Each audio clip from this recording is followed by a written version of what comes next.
Today, I'll show you how to delete all Gmail emails at once. Before we dive in, make sure to like this video and subscribe for more helpful tutorials. First, open Gmail on your computer.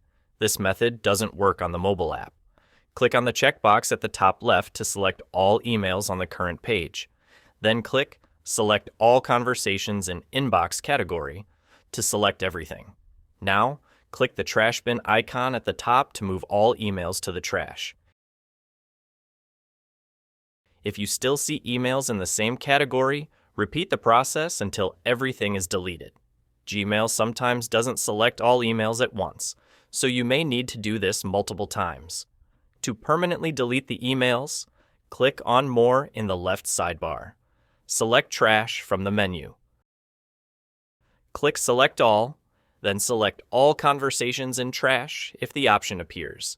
Click Delete Forever to remove them permanently.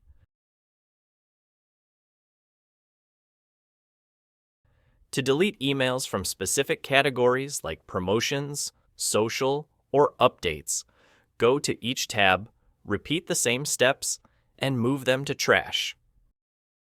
Then, switch between tabs and delete emails one by one until your inbox is completely clear. That's it. Now you know how to delete all Gmail emails at once.